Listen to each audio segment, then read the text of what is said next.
श्री सद्गुरु देवाय नमः। जय श्री गणपति देवाय नमः। ओम नमः शिवाय। रुद्र संहिता पार्वती खंड 3 अध्याय। नारद जी बोले, हे तात ब्राह्मण, अब आप मुझे यह बताएं कि पार्वती जी ने मैना के घर जन्म क्यों लिया और उस जन्म में उन्होंने कठिन तपस्या से शिवजी को प्राप्त किस प्रकार किया। ब्रह्मा जी बोले, हे मुनिवर, मैना से विवाह कर हिमालय अपने घर आ गया तथा मैना के साथ विभिन्न शोभनीय स्थलों पर रमण व विहार करने लगा। उसी समय विष्णु जी सब देवताओं सहित उसके पास गए। उन पूज्य लोगों को अपने घर आया देख हिमालय ने प्रसन्नता से उनका आदर सत्कार किया और कहा कि आज मेरा जन्म कृतकृत्य हो गया। मुझे अपने तप, दान, यज्ञ आदि सब का उत्तम फल प्राप्त हो गया है, क्योंकि आप सब देवताओं ने मेरा घर पवित्र कर मुझे कृतार्थ कर दिया है। अब आप लोगों का जो प्रयोजन अथवा मेरे योग्य कोई कार्य हो तो कहें। हिमालय के इस प्रकार के वचनों को सुनकर विष्णु आदि का विश्वास दृढ़ हो गया और उन्होंने सोचा कार्य सिद्ध होगा। तब वह हिमालय से कहने लगे, हे महाभाग, जगत जननी उमा पहले दक्ष की पुत्री व शिवजी की पत्नी हुई थी तथा पिता द्वारा की गई पति की उपेक्षा को देखकर खिन्न होकर उन्होंने अपना प्रण सिमरण करके शरीर त्याग दिया था। अब यह वृत्तांत आपके लिए अज्ञात नहीं है। हम सब देवता आपके घर इसी इच्छा से आए हैं कि कृपा करके आप कुछ ऐसा करें जिससे उमा देवी आपके घर उत्पन्न हो। विष्णु जी के ये विचार जानकर हिमालय ने उनका कथन स्वीकार करके कहा कि ऐसा ही होगा।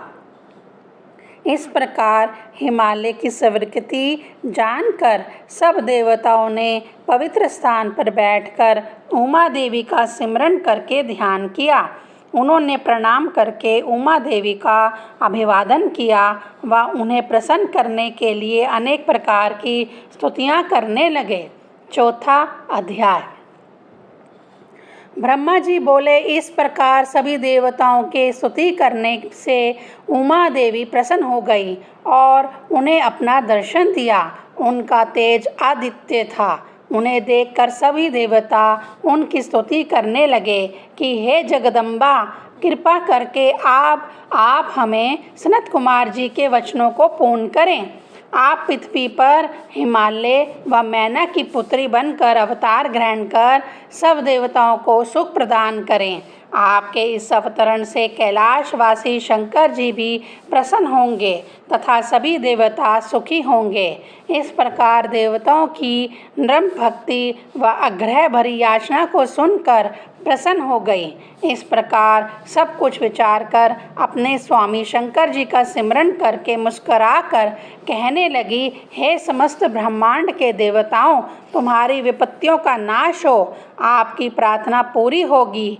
मैं हिमालय व मैना के घर पृथ्वी पर अवश्य ही अवतार लूँगी, क्योंकि हिमालय व मैना ने मेरी बहुत आराधना व सेवा की है। अभी तक वे मेरी सेवा करते हैं।